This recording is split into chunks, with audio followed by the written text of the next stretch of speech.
प्यारे साथियों, मुजफ्फरपुर की ऐतिहासिक धरती और आज यहां इस महत्वपूर्ण कार्यक्रम में मुझे आने का मौका मिला है। हमारी पार्टी और यहां के धार्मिक संगठनों ने मिलकर एक मजबूत प्रयास किया है, क्योंकि लोकतंत्र है और लोकतंत्र में मिलकर ही हम, भाईचारा बनाकर ही हम अपनी परेशानियों को खत्म कर सकते हैं और अपने अधिकारों को प्राप्त कर सकते हैं। इसलिए मैं इस पहल की, यहां पार्टी के नेतृत्व की, हमारे संगठन के नेतृत्व की, जिले के जिम्मेदार साथियों की, जिले के नेतृत्व साथियों की इस सोच की बहुत सराहना करता हूं।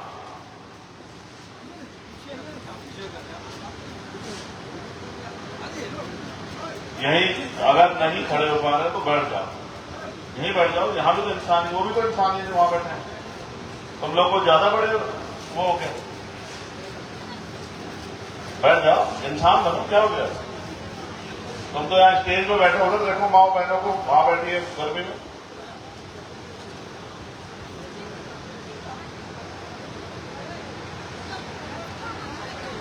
तो ये पहल सराहनीय है।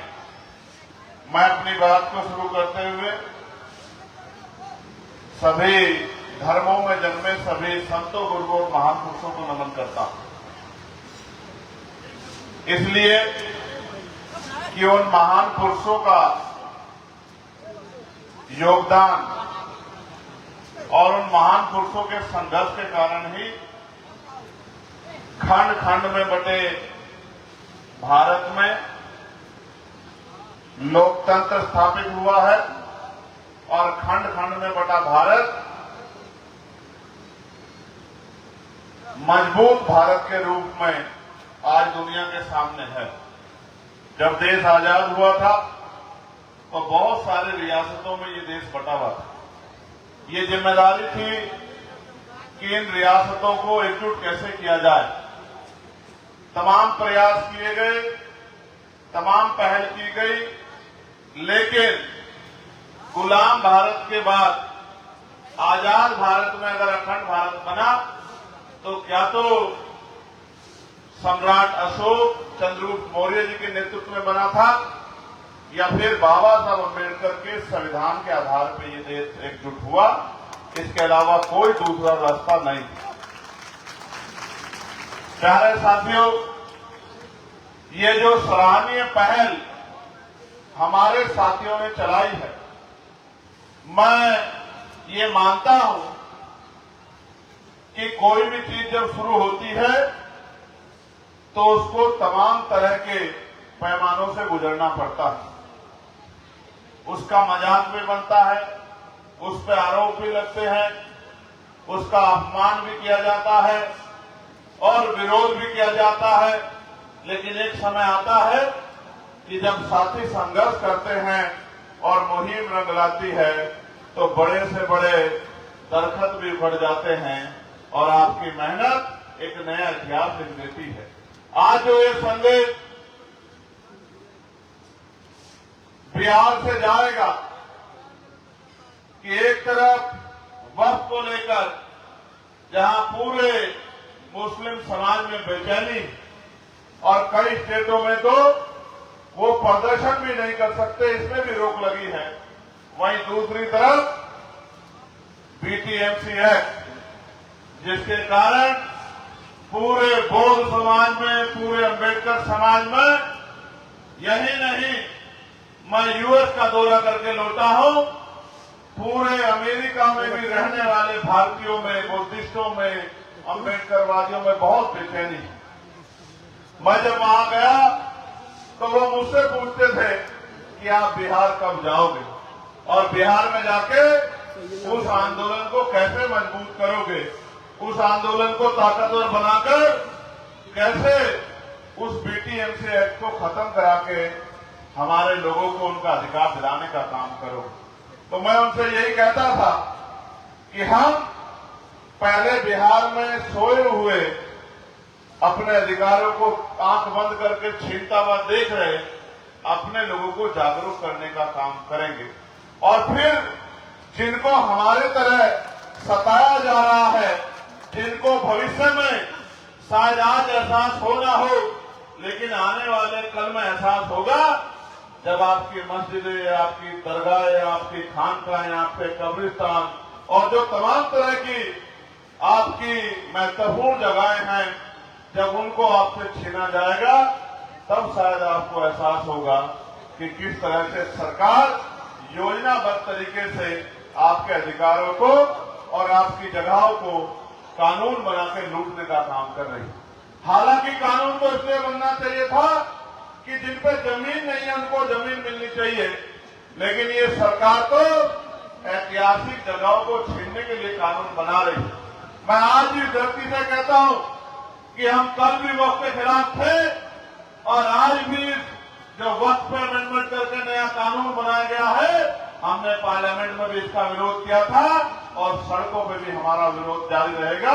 इस बात का मैं आपको विश्वास दिलाता हूं। प्यारे साथियों, बीटीएमसी एक्ट में उस आंदोलन को जो साथी चला रहे थे, इन सरकारों ने झूठे मुकदमे लगा के हमारे साथियों को जेल में डालने का काम किया है। अगर आप 16 वर्ष समाज नहीं होते तो इस सरकार की हिम्मत नहीं पड़ती कि ये हमारे भंते साथियों को मुकदमे लगा के जेल में डाल देती। आपको क्या लगता है कि आपको ये अधिकार आसानी से मिल जाएगा? इसके लिए हमारे भंते जो समाज के अग्रणी हैं, जो धार्मिक रूप से समाज को रास्ता दिखाते हैं, वो तो आंदोलन कर रहे हैं और जिनको आंदोलन करना चाहिए वो चैन से घर में पड़ के सो रहे हैं। इसीलिए आज बिहार के कोने कोने में जाके हमें ये अलग लगानी पड़ेगी कि अगर हमें बीटीएमसी एक्ट खत्म कराना है तो हमें अपनी ताकत यहां बढ़ानी पड़ेगी और अपने जैसे लूटे पिटे जो लोग हैं, जिनके अधिकारों को छीना जा रहा है, उनका हाथ हमें पकड़ना पड़ेगा और राजनीतिक भाईचारे से ज्यादा सामाजिक भाईचारा हम लोगों को बनाना पड़ेगा। जब हमारा सामाजिक भाईचारा मजबूत हो जाएगा तब फिर कोई हमारे अधिकारों को लूट नहीं पाएगा।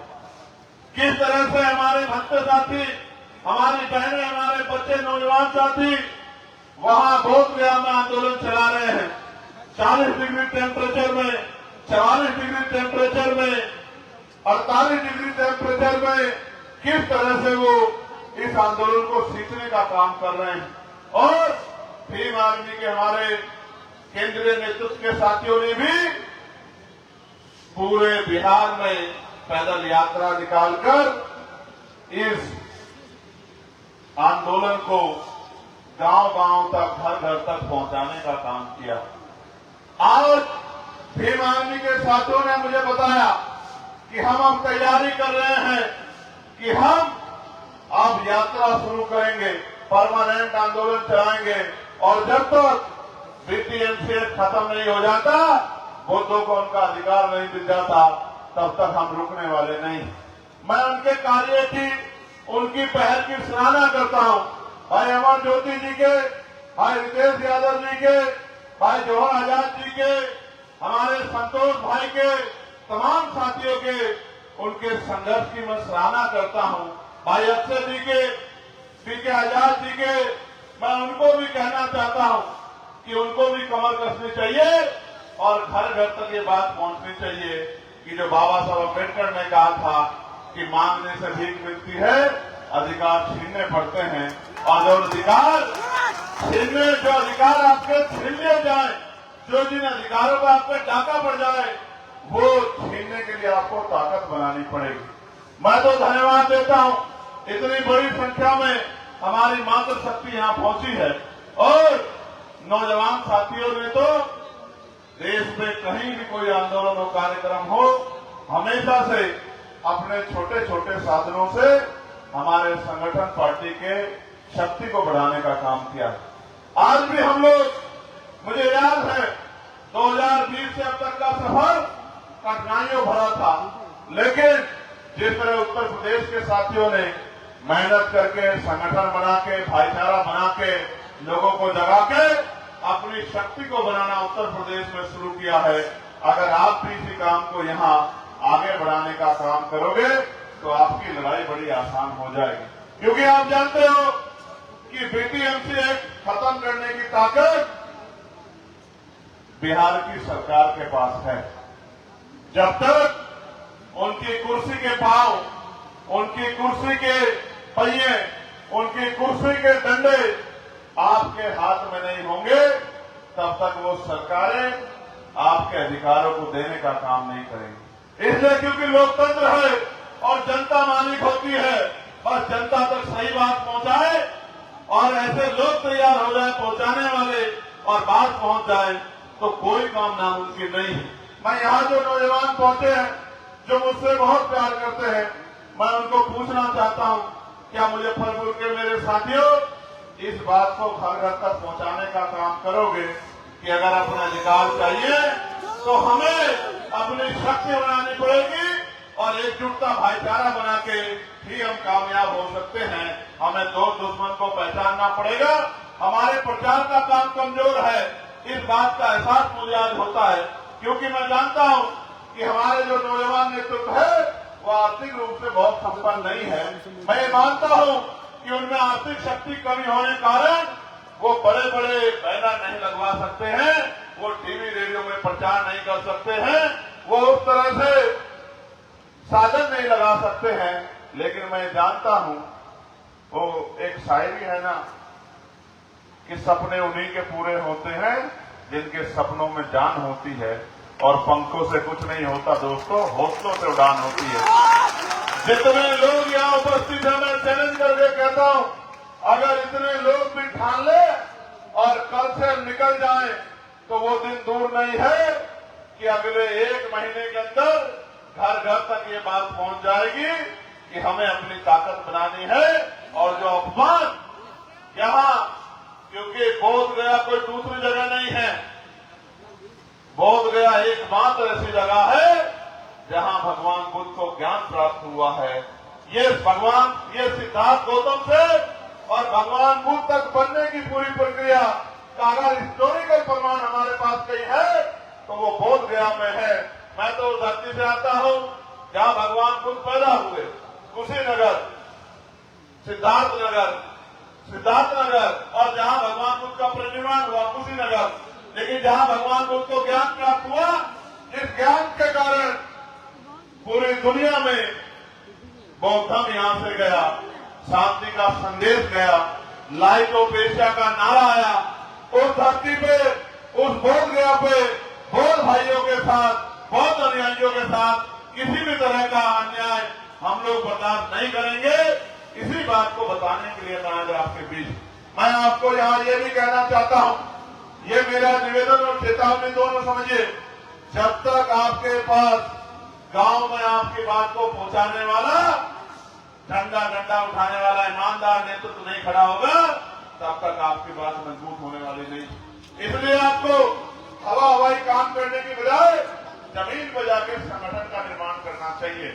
गांव में जाके जिसके दिल में आपके जैसी तमन्ना है, उन तमन्ना वाले लोगों को इकट्ठा करना चाहिए, उनको अपनी बात समझानी चाहिए, उनको इस अपमान के बारे में जागरूक करना चाहिए और उनको भी तैयार करना चाहिए कि वो गांव के लोगों को मीटिंग करके, कैडर करके, भाईचारा बना के, महापुरुषों की बात बना के, क्योंकि महापुरुषों ने तो हजारों साल की गुलामी को बाबा साहब अम्बेडकर के ने संविधान के रूप में, जिस गुलामी में आपको कपड़ा पहनने की, इज्जत से जीने की, संपत्ति बनाने की, तरक्की करने की, सुख शांति के जीवन का अधिकार नहीं था, जिस गुलामी में, उस गुलामी को काटने का काम भी बाबा साहब अम्बेडकर ने भारतीय संविधान के जरिए कर दिया है। अब हम पे रोड मैप है संविधान के रूप में, अगर हम उस रोड मैप को जमीन पर लागू करा दें तो वो दिन दूर नहीं कि हम इस बीटीएमसी एक्ट को भी खत्म करा पाएंगे और अपनी ताकत भी बना पाएंगे। क्योंकि हमारी मेहनत में कमी है, हमें मेहनत बढ़ानी चाहिए। अगर हम मेहनत नहीं बढ़ाएंगे तो आप अपने मन में सोचो, आपकी लड़ाई कोई दूसरा क्यों लड़ेगा? भाई लड़ाई आपकी है, समस्या आपकी है, कोई दूसरा क्यों लड़ेगा? हम तो इंसानियत को मानने वाले लोग हैं, इसलिए अगर किसी आदमी को भी एक कांटा भी चुभता है और हम जागरूक और समझदार हमें दिखाई देता है तो हम उसकी लड़ाई भी लड़ने के लिए सबसे आगे रहते हैं। इस बात का उदाहरण मंडल कमीशन भी है कि जब पिछड़े वर्ग के लोग भी पूर्ण रूप से तैयार नहीं थे, क्योंकि अगर तैयार होते तो सारी मांगे मंडल कमीशन की पूरा होती। मंडल कमीशन की 2 सिफारिशें पूरी हुई है। इसका सबसे बड़ा अगर किसी को योगदान जाता है तो उन जागरूक बाबा साहब अम्बेडकर के अनुयायियों को जाता है, जिन्होंने मंडल कमीशन को लागू कराने के लिए पूरे देश में जन जागरण करने का काम किया, लोगों को जागरूक करने का काम किया।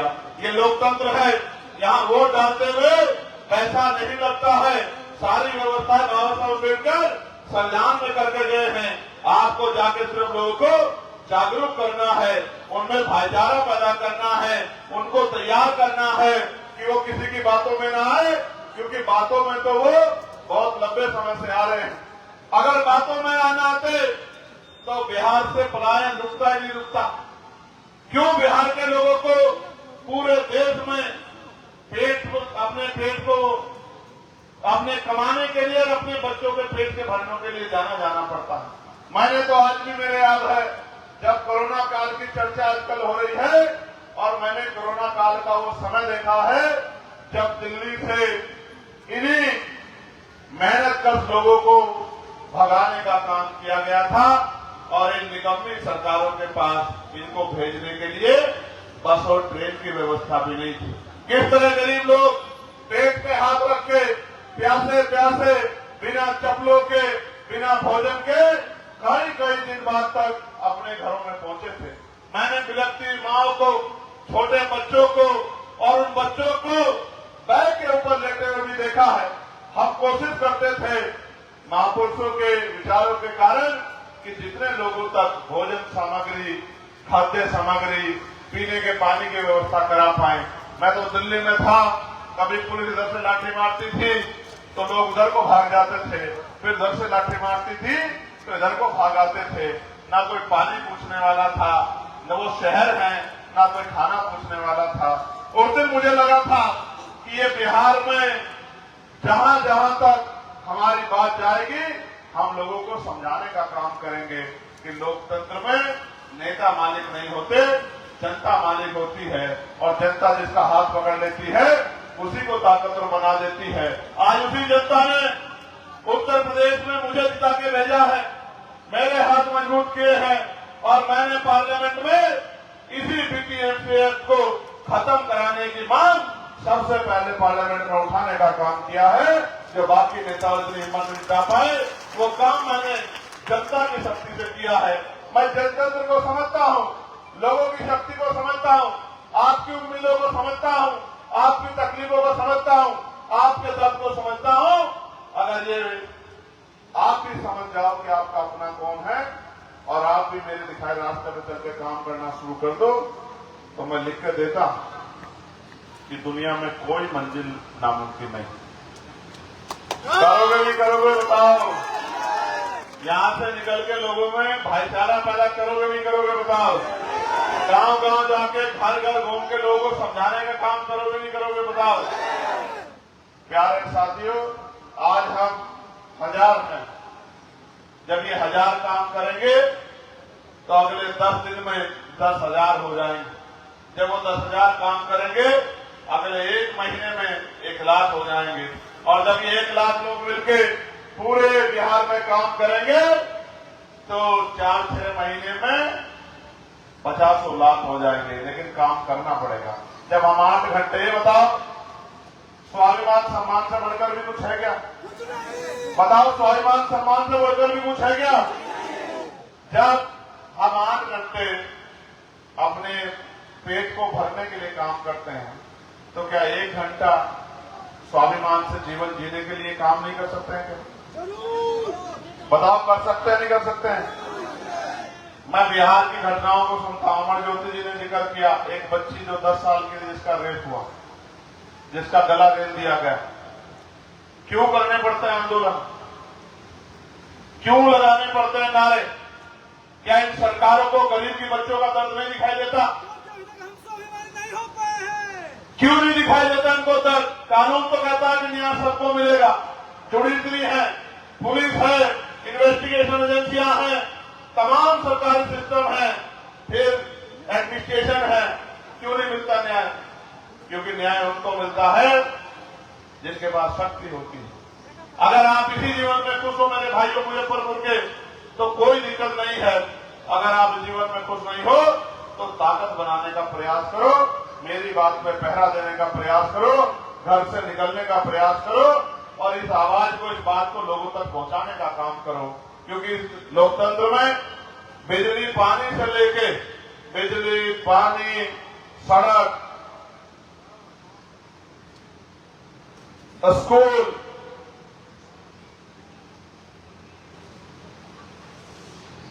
स्कूल, कॉलेज, यूनिवर्सिटी, औद्योगिक क्षेत्र, पेट्रोल डीजल के दाम, मधुवारा दोहरा दाम, बिजली के दाम, पानी के दाम, पेट्रोल डीजल के दाम, सड़क कहां बनेगी, स्कूल कहां बनेगा, कॉलेज कहां बनेगा, यूनिवर्सिटी कहां बनेगी, मेडिकल कॉलेज कहां बनेगा, औद्योगिक क्षेत्र कहां लगेंगे, ये सारी चीजें सरकार करती है। नौकरी किसे मिलेगी, रोजगार किसे मिलेगा, न्याय किसे मिलेगा, ये सारी चीजें सरकारें करती हैं। आप लंबे समय से सरकारों से दूर हैं, इसलिए आपको दूर सहना पड़ रहा है। अपने अंदर भाव पैदा करो। आदमी भूखा रह सकता है लेकिन अपमानित होकर नहीं रह सकता। बिना ताकत के हम लोगों को यहाँ अपमान का जीवन जीना पड़ रहा है। आपको याद होगा, एक हमारा छोटा भाई था,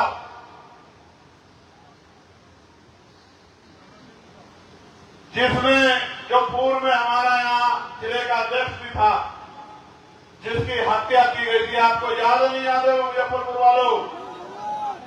जोर से बताओ, याद है नहीं याद है? बताओ क्या नाम था, बताओ क्या नाम था? क्या अपने भाई रंजीत को भूल गए हो क्या? क्यों हत्या हुई उसकी? क्या उसकी मां ने उसको इसलिए पाला था कि उसकी हत्या हो जाएगी? क्या आपकी माओ ने, मेरी माओ ने हमें इसलिए पाला कि हमारी हत्या हो जाएगी? ये हत्या इसलिए हो रही है क्योंकि हत्यारों को लगता है कि इनकी जान अगर ले भी लेंगे तो इनकी आवाज को उठाने वाला कोई नहीं। इसलिए मैं आपसे कहता हूं, ये लड़ाई लड़नी पड़ेगी, इसके अलावा कोई रास्ता नहीं। हम इस लड़ाई से हट नहीं सकते हैं और हम महापुरुषों के मिशन को आगे बढ़ाने वाले लोग हैं, हमें पीछे हटना भी नहीं है। मैं आप सबका धन्यवाद करता हूं और दोबारा इस ऐतिहासिक पहल को, जिसको चलाने का प्रयास भाई जोर आजाद जी ने, भाई अमर ज्योति जी ने, हमारे तमाम नेताओं ने किया है, मैं उनको आह्वान के साथ कहना चाहता हूं, हार मत मानना मेरे साथियों। ये शुरुआत है, शुरुआत अक्सर नए अवसरों को जन्म देती है। ये आपकी शुरुआत है, आप हिम्मत मत हारना। आज आपने पहल की है, आज आपकी पहल कल आने वाले समय में मंजिल बनेगी।